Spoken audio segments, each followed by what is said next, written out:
मैं हूं ताबिश और आप सभी बच्चों का स्वागत है आपके इस चैनल ताबिश सर में। इस वीडियो में मैंने एनसीईआरटी क्लास 6 साइंस के चैप्टर 1 को समझाने की कोशिश की है। मैंने इस चैप्टर के सारे क्वेश्चन आंसर के साथ कुछ एक्स्ट्रा इम्पॉर्टेंट क्वेश्चन को भी कवर किया है, जिससे यह चैप्टर आपकी पूरी तरह कंप्लीट हो सके। जिन बच्चों को डायरेक्ट क्वेश्चन आंसर पे जाना हो वो वीडियो को इस टाइमलाइन पर स्किप कर सकते हैं। मेरी यह रिक्वेस्ट रहेगी कि आप पूरी वीडियो को बिना स्किप किए हुए देखें, जिससे आप इस चैप्टर को बेहतर समझ पाएँ। चलिए फिर अब क्लास शुरू करते हैं। चलिए बच्चों, अब हम लोग एनसीईआरटी क्लास 6 चैप्टर नंबर 1 भोजन यह कहाँ से आता है इस चैप्टर को पढ़ेंगे। यानी भोजन के बारे में जानेंगे, ये आखिरकार हमें कहाँ से मिल पाता है ना, यह कहाँ से आता है। तो हम जानते हैं कि हम जब सुबह का नाश्ता करते हैं, दिन का खाना जो खाते हैं और जो रात में खाना खाते हैं, उन खाना में हमें क्या डिफरेंसेस दिखते हैं। क्या ये हम तीनों टाइम में एक ही तरह का भोजन लेते हैं या फिर अलग अलग लेते हैं। तो हमारा पहला टॉपिक है विभिन्न खाद्य पदार्थ, यानी कि अलग अलग तरह की खाने वाली चीज़ें। ओके, यहाँ पे एक एक्टिविटी दिया हुआ है जिसे आप चाहें तो कर सकते हैं, ऐसे इसकी कोई ज़्यादा इम्पोर्टेंस नहीं है। फिर हम आगे चलते हैं। हमारा ये एक चीज़ है, जैसे अगर हम बात करें, अगर हमें चावल बनाना होता है तो उसके लिए हम क्या करते हैं। तो चावल बनाने के लिए हमें एक कच्चे चावल की ज़रूरत होती है, फिर उसे हम पानी में उबालते हैं, तो इस तरह से हमारा चावल तैयार हो जाता है। तो इससे हमें ये पता चलता है कि जब हम चावल बनाना होता है तो इसमें हमें दो तरह की चीज़ों की ज़रूरत पड़ती है, जैसे एक चावल यानी कच्चा चावल और दूसरा पानी। तो ये जो कोई भी व्यंजन हम बनाते हैं, जिसको तैयार करने में जिन चीज़ों का इस्तेमाल हम करते हैं उन चीज़ों को हम संघटक कहते हैं। यानी अभी हम कच्चा चावल और जो पानी लिए हैं चावल बनाने के लिए, ये हमारा संघटक है। संघटक को इंग्लिश में इंग्रेडिएंट्स कहते हैं। इंग्रेडिएंट्स याद रखेंगे, ये वर्ड्स आपको आमतौर पर पैकेट पे दिखता होगा। जब हम कोई पैकेट वाली सामान लेते हैं तो उसके अंदर जो भी चीज़ें होती हैं, वो चीज़ें किस चीज़ की बनी होती है, इसके बारे में सारी इन्फॉर्मेशन उस पैकेट के पीछे में लिखा होता है, जिसके ऊपर में लिखा होता है इंग्रेडिएंट्स, यानी इसमें कौन कौन सी संघटक का मिलने से ये सामान बना है। तो फिर हम आगे बढ़ते हैं अब कि एक और एक्टिविटी दिया हुआ है यहाँ पे, जिसे आप चाहें तो कर सकते हैं, ऐसे इसकी भी ज़्यादा कोई इम्पोर्टेंस है नहीं। हम आगे बढ़ते हैं।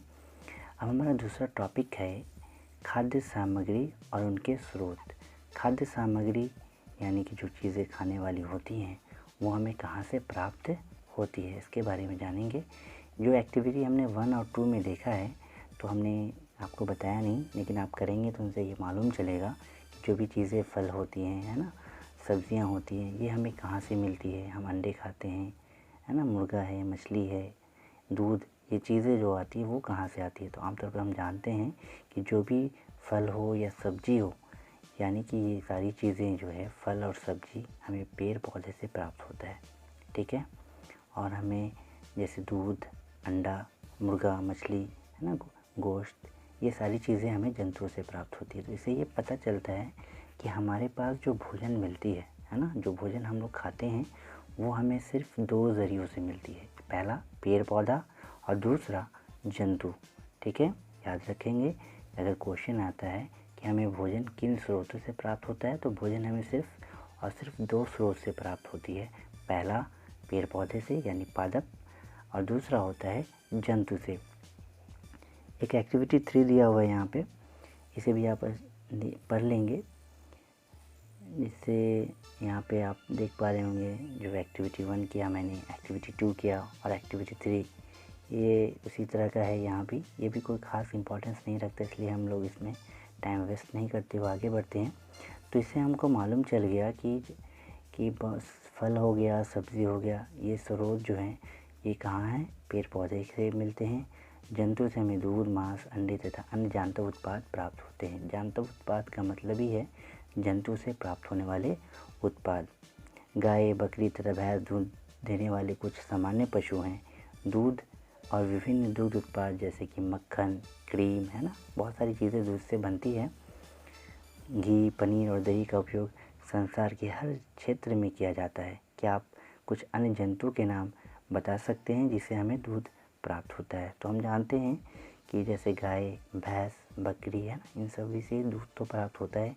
एक और जानवर है जिसे हम ऊँट कहते हैं, है ना, ऊँट से भी दूध प्राप्त होता है। आगे हमारा अगला टॉपिक है कि भोजन के रूप में हम पौधे के किस भाग का इस्तेमाल करते हैं, है ना, और जंतु का जो उत्पाद होता है उसका क्या इस्तेमाल होता है। तो हम जान लें कि पौधे हमारे भोजन का एक मुख्य स्रोत है। हम पौधे के कौन से भाग का उपयोग खाद्य पदार्थ के रूप में करते हैं? हम पत्तियाँ वाली अनेक सब्जियाँ खाते हैं। कुछ पौधे के फलों को भोजन के रूप में खाते हैं। कभी हम जड़, कभी तना, तो कभी पुष्प भी भोजन के रूप में खाते हैं। कभी आपने सीताफल के फूलों को चावल की पिट्ठी में डुबोकर व तलकर पकौड़ी बनाकर खाया है? इसकी कोशिश कीजिए। कुछ पौधे के 2 या 2 से अधिक भाग खाए जाने योग्य होते हैं। उदाहरण के लिए अगर सरसों का बीज लिया जाए तो इससे हम तेल प्राप्त होता है। इसकी पत्तियों का उपयोग साग बनाने के लिए भी किया जाता है। क्या आप केले के पौधे के विभिन्न भागों के बारे में सोच सकते हैं जिन्हें हम भोजन के रूप में लेते हैं? तो केला जो हमारा पौधा है, इसके हम फल तो खाते ही हैं, साथ ही साथ इसके जो फूल होते हैं वो भी हमारे खाने में, भोजन में इस्तेमाल होता है। एक एक्टिविटी 4 यहाँ पे है, उसे आप पढ़ लेंगे।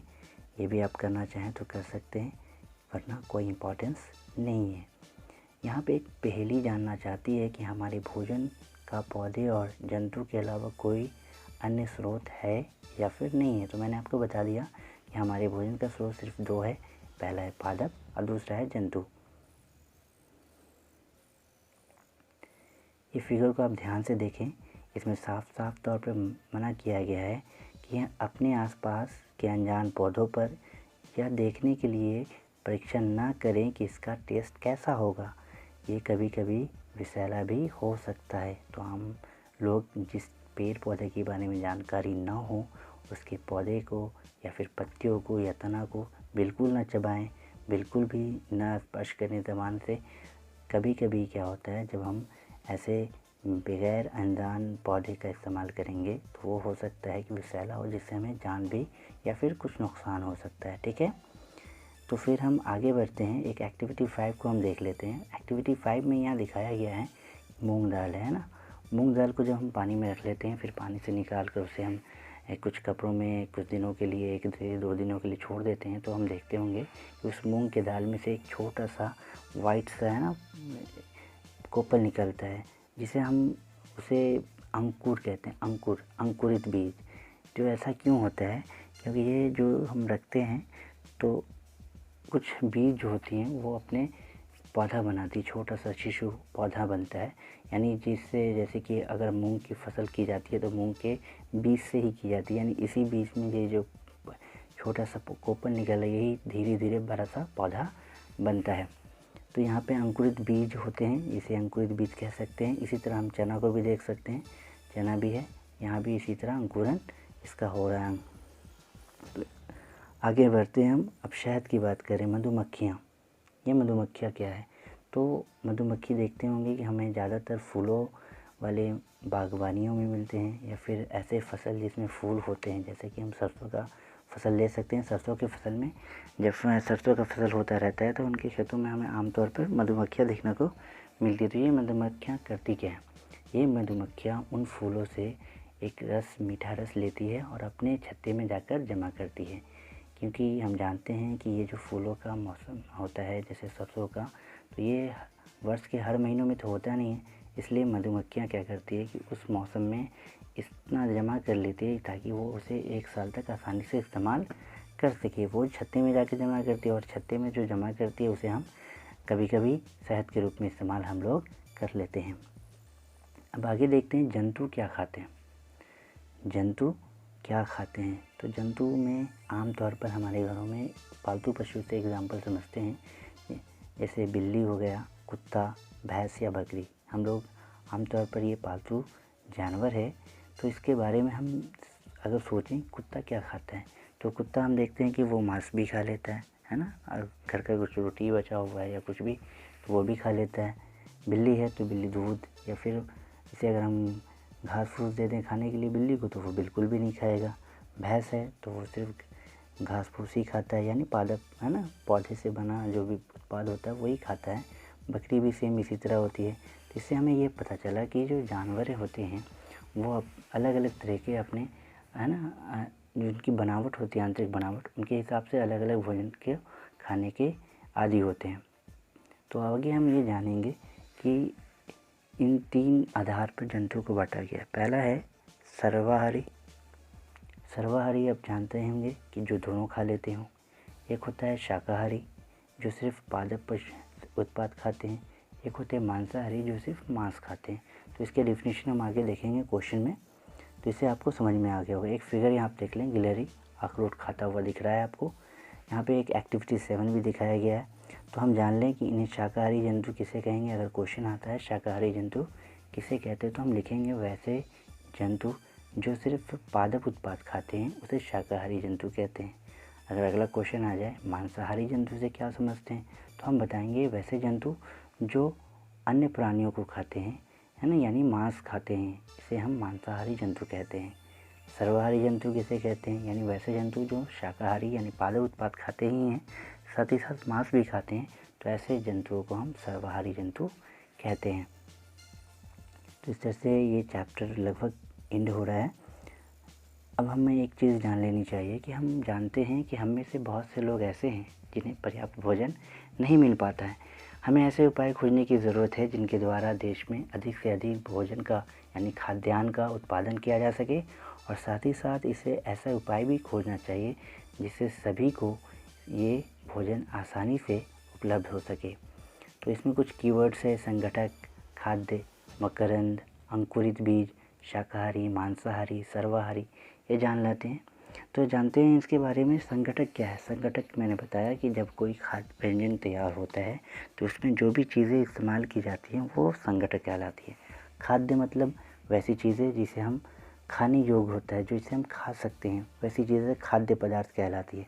मकरंद, ये मधुमक्खियाँ जो रस जमा करती है, मीठे रस, वो मकरंद कहलाता है। अंकुरित बीज, जब कुछ बीज ऐसे होते हैं जो कुछ दिन पानी में से निकालने के बाद अगर हम उसे कपड़े में भिगो कर रख दिया जाता है तो वो कुछ दिनों के बाद उसमें से छोटे से कोपल निकलती है, वाइट कोपल, जिसे हम अंकुरित बीज कहते हैं। शाकाहारी यानी वैसे जंतु जो सिर्फ और सिर्फ पादप उत्पाद खाते हैं, शाकाहारी कहलाते हैं। मांसाहारी यानी वैसे जंतु जो सिर्फ मांस खाते हैं, वो मांसाहारी कहलाते हैं। सर्वाहारी वैसे जंतु जो मांस और पादप उत्पाद दोनों खाते हैं, सर्वाहारी जंतु कहलाते हैं, यानी सर्वाहारी कहलाते हैं। ठीक है, तो इसके क्वेश्चन आंसर अब हम करेंगे। हम आपको इसके टेक्स्ट के ज़रिए से इस क्वेश्चन आंसर को समझाते हैं अच्छी तरीके से, जिसे आप आसानी से नोट कर पाएंगे। ओके, क्वेश्चन है, क्या सभी जीवों को एक ही तरह के भोजन की ज़रूरत होती है? तो हमारा आंसर क्या होगा? नहीं, सभी जीवों को एक ही किस्म के भोजन की आवश्यकता नहीं होती है। वे अपने शारीरिक बनावट, रहन सहन और आंतरिक अंगों के आधार पर अलग अलग तरह के भोजन लेते हैं। अलग अलग खाद्य पदार्थों के लेने के आधार पर जीव 3 प्रकार के होते हैं। पहला शाकाहारी जो केवल पादप उत्पाद खाते हैं जैसे गाय, बकरी। दूसरा है मांसाहारी जो केवल जंतु उत्पाद ही खाते हैं जैसे बिल्ली, शेर। तीसरा है सर्वाहारी जो पादप और जंतु दोनों उत्पादों को लेते हैं जैसे कुत्ता, मनुष्य आदि। ओके,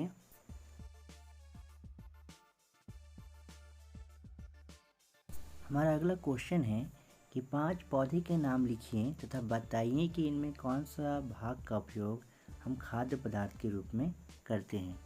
ठीक है, तो इसमें कोई भी 5 पौधे का नाम लिखना है। मैंने कुछ पौधे का नाम लिखा है, आप चाहें तो इसे अलग भी लिख सकते हैं। पहला आलू जो तना के रूप में इस्तेमाल होता है। मूली जिसके जड़ और पत्ता दोनों का इस्तेमाल करते हैं। सेब जो फल के रूप में हम लोग इस्तेमाल करते हैं। गाजर जो खाते हैं वो हमारा जड़ होता है ना। और चावल जो पौधे का बीज होता है उसे हम चावल के रूप में इस्तेमाल करते हैं। ओके, अगले क्वेश्चन में हमें मिलान करने के लिए दिया गया है। कॉलम 1 से कॉलम 2 को मिलाना है। जैसे कॉलम 1 में लिखा हुआ है कि दूध, दही, पनीर, घी। हम जानते हैं ये सारी चीज़ें जो है जंतु से मिलता है, यानी ये सभी जंतु उत्पाद हैं, इससे मिला दिया गया। पालक, फूल गोभी, गाजर, ये क्या है? सब्जियां हैं, इसलिए इसे सब्जियां से मिला दिया गया। शेर और बाघ हम जानते हैं कि दूसरे जंतु को खाते हैं, इसलिए उसे उससे मिला दिया गया है। और शाकाहारी पादप और पादप उत्पाद खाते हैं, इससे मिला दिया गया। नेक्स्ट क्वेश्चन में हमें कुछ शब्द दिए गए हैं जिससे हमें खाली जगहों को भरना है। पहला क्वेश्चन में कहता है कि बाघ एक डैश है क्योंकि यह केवल मांस खाता है। तो केवल मांस खाने वाले जानवर को तो मांसाहारी कहते हैं, यहाँ पे मांसाहारी भर देना होगा।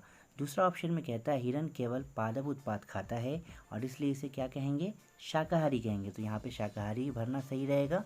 तीसरा ऑप्शन है तोता केवल डैश उत्पाद खाता है। हम जानते हैं कि तोता केवल पादप उत्पाद खाता है, इसलिए यहाँ पे पादप भरा जाएगा।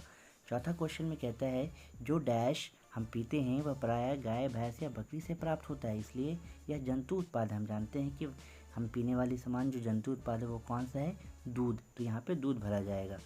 और पांचवा क्वेश्चन में कहता है हमें चीनी डैश से मिलती है। हम जानते हैं कि चीनी किससे बनता है, गन्ने से, तो यहाँ पे क्या होगा, गन्ना भरा जाएगा। इस चैप्टर के सारे क्वेश्चन हम लोग कर चुके हैं। अब हम कुछ इम्पॉर्टेंट क्वेश्चन को देख लेते हैं जो एग्ज़ाम के नज़रिए से बहुत ज़रूरी है। अगर एग्ज़ाम में आता है तो हम इसे आसानी से बना पाएंगे। पहला क्वेश्चन है खाद्य पदार्थ से क्या समझते हैं। तो हम जानते हैं वैसे पदार्थ जो खाने योग्य होते हैं उसे खाद्य पदार्थ कहते हैं, जैसे सेब, पालक, दूध इत्यादि। क्वेश्चन है संघटक किसे कहते हैं। हम जानते हैं जब भी कोई व्यंजन बनाते हैं तो उनमें बनाने के लिए जिन चीज़ों की हमें ज़रूरत होती है उन्हें संघटक कहते हैं। अब क्वेश्चन है भोजन के कितने स्रोत हैं। तो हम जानते हैं कि भोजन के सिर्फ दो स्रोत हैं, पहला पादपों से और दूसरा जंतुओं से। पादपों से जैसे फल सब्जी और जंतुओं से जैसे अंडा, मांस, दूध आदि। क्वेश्चन है किन जंतुओं से हमें दूध प्राप्त होता है। आंसर गाय, भैंस, बकरी और ऊंट से हमें दूध प्राप्त होता है। दूध से बने कुछ उत्पादों के नाम लिखें। घी, पनीर, मक्खन, मिठाई, खीर, खोया और भी बहुत सारी चीज़ें हैं जो दूध से बनती हैं। अंकुरन क्या है, ठीक है, तो इसका आंसर क्या होगा, जब बीज से शिशु पौधा निकलता है तो इस क्रिया को अंकुरन कहते हैं। अब अगला क्वेश्चन है मकरंद किसे कहते हैं। मधुमक्खियों के छत्तों में जमा किया गया फूलों का रस मकरंद कहलाता है। अब क्वेश्चन है शाकाहारी किसे कहते हैं। तो हम जानते हैं कि वैसे जंतु जो केवल पादप उत्पाद खाते हैं उसे शाकाहारी कहते हैं, जैसे गाय, बकरी, घोड़ा, तोता आदि। अगला क्वेश्चन है मांसाहारी किसे कहते हैं। तो हम जानते हैं कि वैसे जंतु जो केवल जंतु उत्पाद को खाते हैं उसे मांसाहारी कहते हैं, जैसे शेर, बाघ, बिल्ली आदि। अब क्वेश्चन है कि सर्वाहारी किसे कहते हैं। तो हम जानते हैं वैसे जंतु जो पादप और मांस दोनों खाते हैं उसे सर्वाहारी कहते हैं, जैसे मनुष्य, कुत्ता, कौवा आदि। यहाँ पे कुछ वर्ड मीनिंग दिया गया है जिसे हमें याद कर लेना है, जैसे भोजन यानी फूड, स्रोत यानी सोर्स, संघटक यानी इंग्रेडिएंट्स खाद्य, एडिबल, शाकाहारी, हर्बीवोर, मांसाहारी, कार्निवोर, सर्वाहारी, ओमनीवोर, मकरंद यानी नेक्टर। चैप्टर यहीं कंप्लीट होता है। मुझे उम्मीद है कि मेरी यह कोशिश आपको पसंद आई होगी और मुझे यह भी उम्मीद है कि आपको अब इस चैप्टर के लिए किसी और वीडियो की देखने की ज़रूरत महसूस नहीं हो रही होगी। चलिए फिर मिलते हैं नेक्स्ट वीडियो में नेक्स्ट चैप्टर के साथ। जब तक के लिए good bye and take care.